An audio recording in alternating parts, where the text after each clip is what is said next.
Hey guys, welcome back.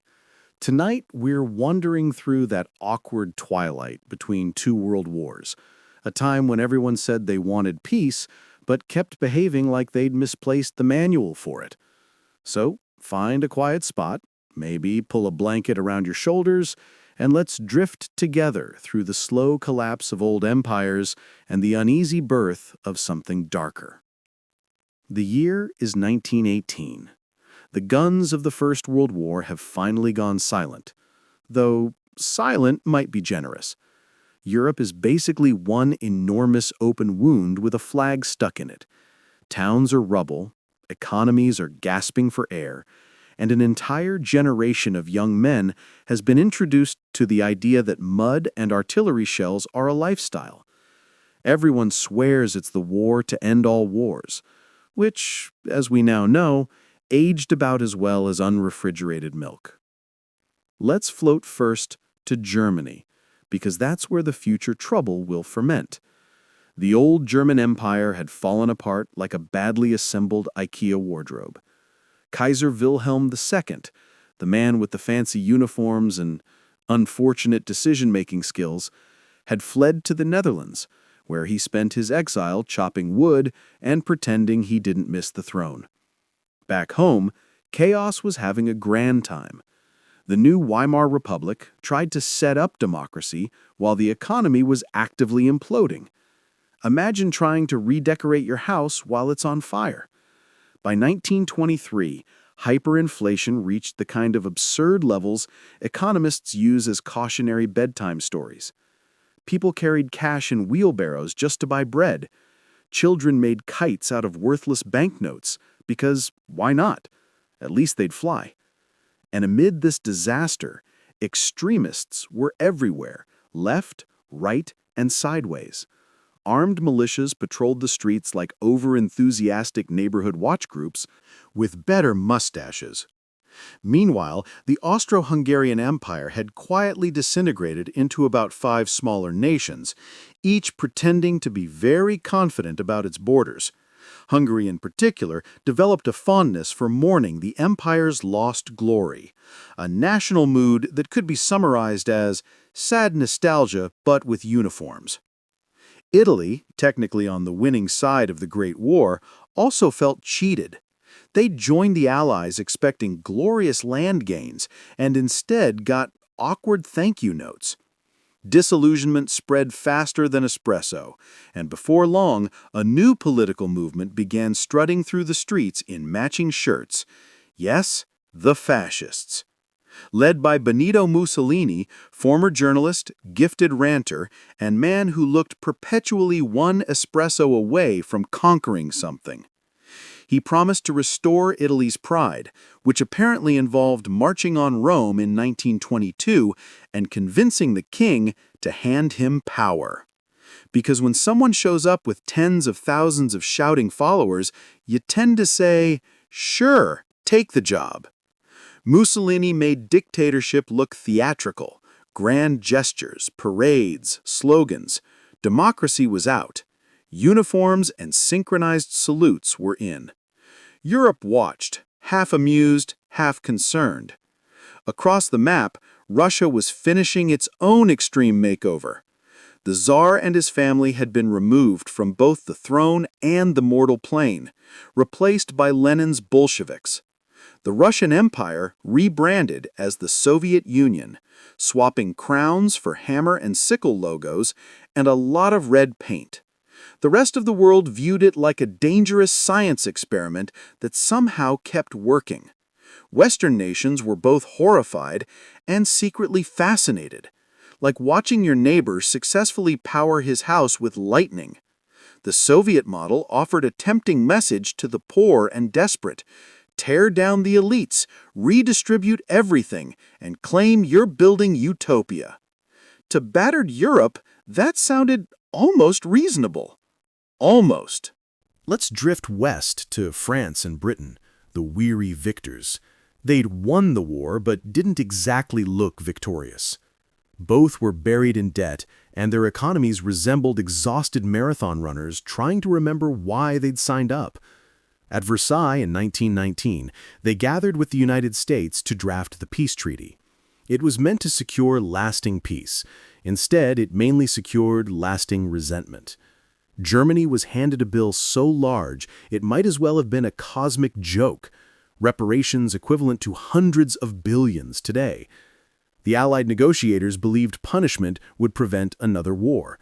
In practice, it just fueled humiliation, the political equivalent of grounding an angry teenager and expecting gratitude. Over in the United States, people were too busy dancing the Charleston to care. The 1920s roared with jazz, stock speculation, and the reassuring illusion that prosperity was permanent. America withdrew from Europe's messy politics, leaving the continent to sort out its own hangover.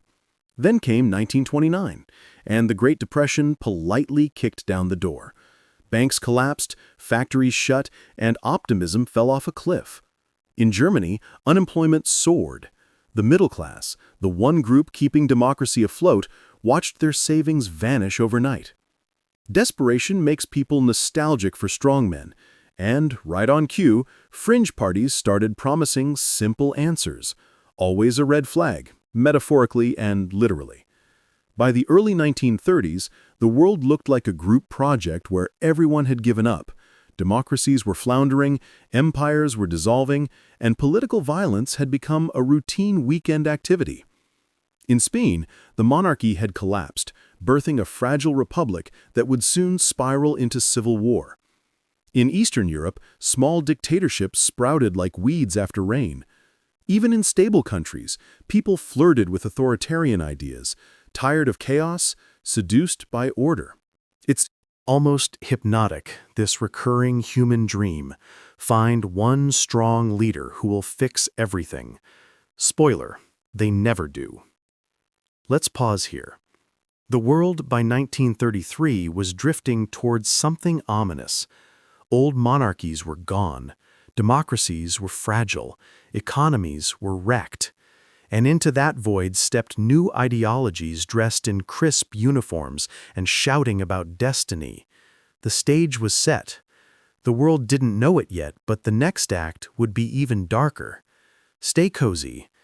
In the next part, we'll float gently into how this tired, angry world birthed its new dictators, how cults of personality grew from despair, and how ordinary people slowly surrendered freedom for the promise of stability. Sleep tight. We'll drift there soon. Hey guys, welcome back. Tonight we continue floating through the weary, uneasy interwar years. A world still licking its wounds from one war while somehow lining up politely for the next. So get comfortable, let your shoulders sink into the chair or bed, and let's drift slowly into the lives of the men who promised stability and delivered, well, varying levels of chaos.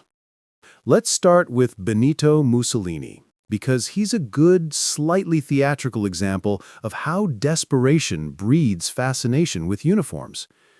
Italy in the 1920s was tired, poor, and bitter, mostly bitter.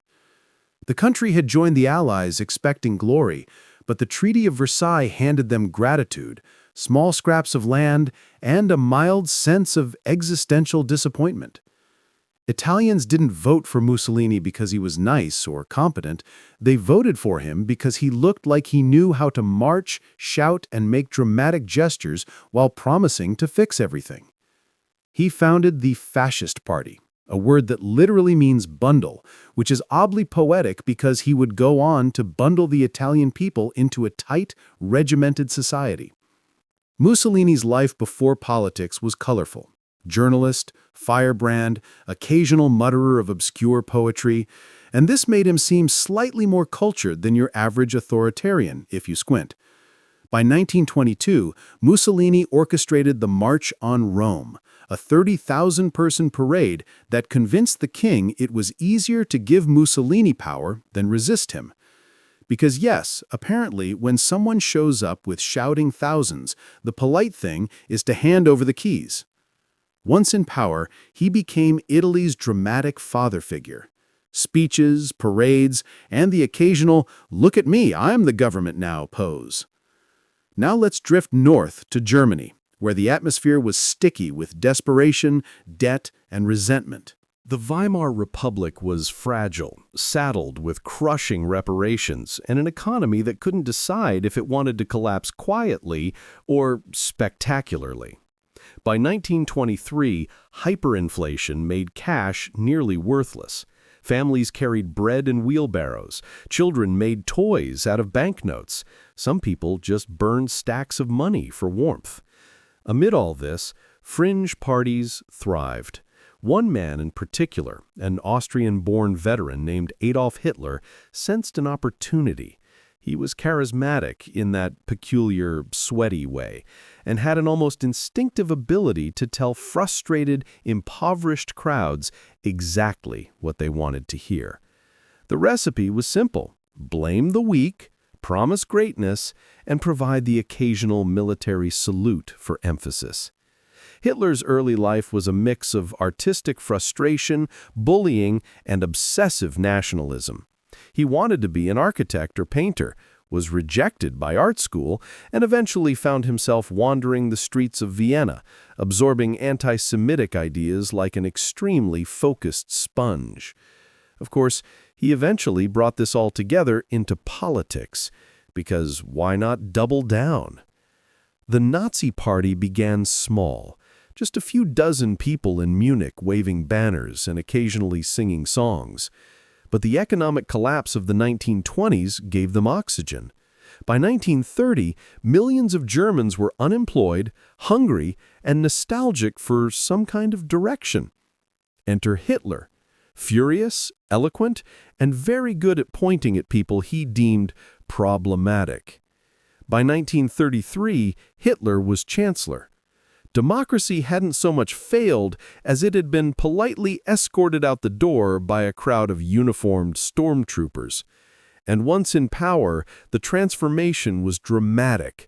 Rallies, propaganda, and carefully orchestrated spectacles that made Mussolini's theatrics look homegrown. Let's pause to drift over to Japan, where post-war devastation and defeat created a different kind of strongman culture. Emperor Hirohito had once been considered divine. The atomic bombings and Japan's surrender changed that somewhat. Suddenly, he was a ceremonial figurehead under American oversight. But in the chaos, military leaders like Tojo Hideki rose to prominence.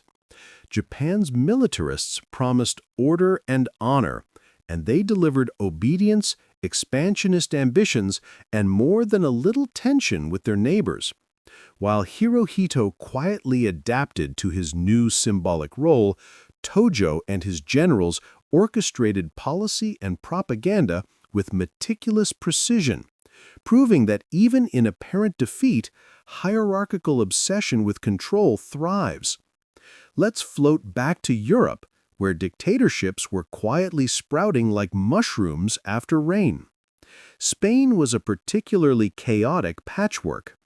After the monarchy fell, a fragile republic was established, ambitious, optimistic, and completely unprepared for political chaos. Factions clashed: anarchists, communists, nationalists, and moderates. It was a world of endless negotiation, shooting, and occasional dramatic gestures, but mostly just a slow-motion collapse that culminated in civil war by 1936. Across Eastern Europe, small countries experimented with authoritarianism. Some monarchs clung desperately to power, some generals staged coups, and some leaders simply discovered that ruling with iron fists was easier than convincing people to vote responsibly.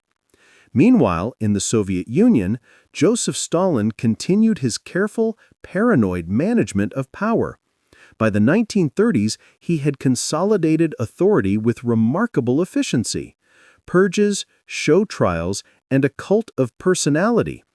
The 5-year plans were underway, forcing industrialization at the cost of millions of lives, yet the world often viewed the USSR with fascination, envy, or cautious suspicion, a combination of curiosity and horror which makes for excellent bedtime reflection.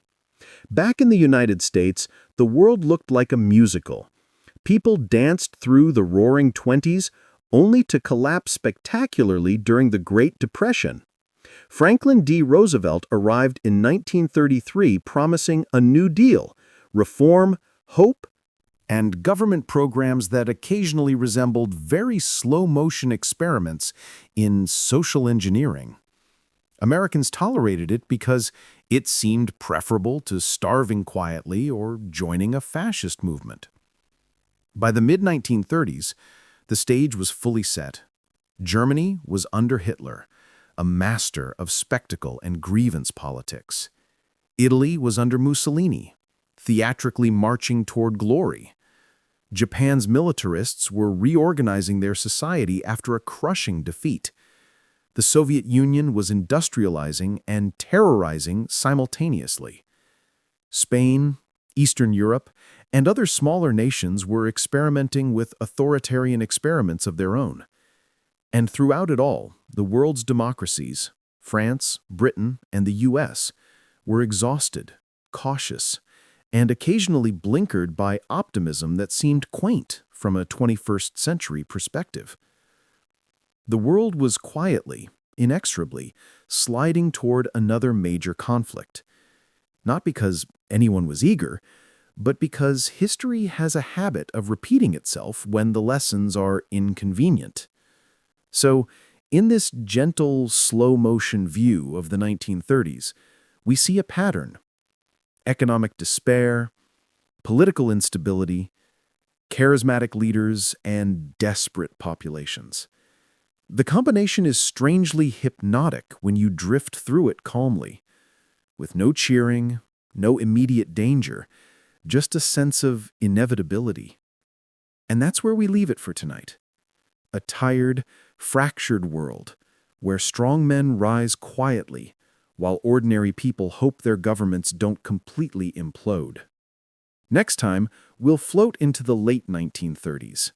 Germany's aggressive expansion, the failure of appeasement, and the subtle, sleepy march toward global conflict. Hey guys, welcome back. Tonight we're gliding gently into the late 1930s, a period when Europe was walking the tightrope of diplomacy, economic instability, and political posturing, all while heading towards something everyone pretended wasn't inevitable. So settle in, maybe stretch a bit, and let's float through the sleepy machinations of leaders, diplomats, and nations trying, and mostly failing, to avoid another war. Let's begin in Germany, where Hitler was quietly reorganizing his country and testing how far he could push the world before anyone said, maybe stop. By the mid-1930s, the Weimar Republic was long gone, replaced by the Third Reich, a government that blended propaganda, public spectacles, and a surprisingly meticulous bureaucracy. Hitler wasn't just a loudmouth on a podium, he had armies, ministers, and industrialists who obeyed orders with meticulous precision. First, he flexed domestically, outlawing opposition parties, censoring the press, and turning schools into tiny echo chambers of nationalist ideology. Then came the foreign policy experiments. Austria, Hitler's homeland, was always on the list. In 1938, he orchestrated the Anschluss, the annexation of Austria, convincing the world that Austria had asked nicely to be part of Germany. Spoiler, it was mostly marching troops and political pressure. Next, the Sudetenland in Czechoslovakia became a diplomatic stage. Hitler demanded it, claiming ethnic Germans were oppressed, which is history's polite way of saying, we want it because why not? The world's democracies, still nursing their war hangovers, engaged in what historians now call appeasement, the art of nodding politely and hoping the angry man will go away. British Prime Minister Neville Chamberlain flew to Germany in 1938, waved a piece of paper, and declared, "Peace for our time." The world politely nodded along. Meanwhile, Hitler probably thought, neat, that was easier than expected. Across the English Channel, Britain was cautiously optimistic, which is History's way of saying, we'll do our best while hoping it all works out. Chamberlain was calm, measured, and prone to misjudging someone with an obsession for uniforms and rallies. He preferred negotiation over confrontation. Understandable if you consider the recent past involved trenches, mustard gas, and very bad decisions.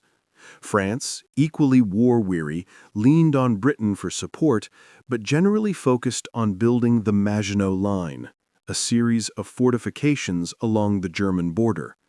It was an impressive display of concrete, barbed wire, and strategic optimism. The French believed that if they built a very long wall, no one would bother crossing it. History will politely note, this didn't go as planned.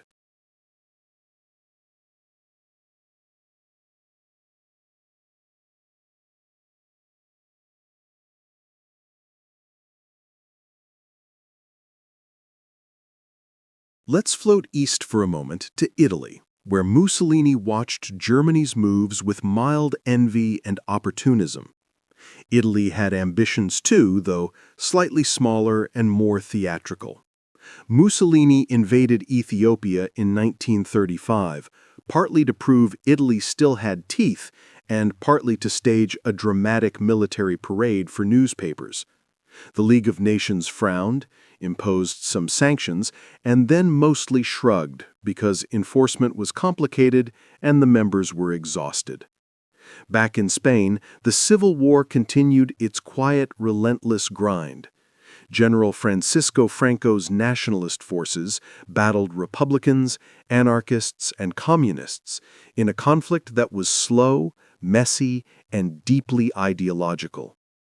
Other European powers watched carefully, some sending volunteers, some funding mercenaries, as if Europe were quietly auditioning for a sequel to the Great War. Meanwhile, Japan was quietly expanding its empire in Asia. After invading Manchuria in 1931 and establishing the puppet state of Manchukuo, Japanese militarists continued to push into China throughout the 1930s.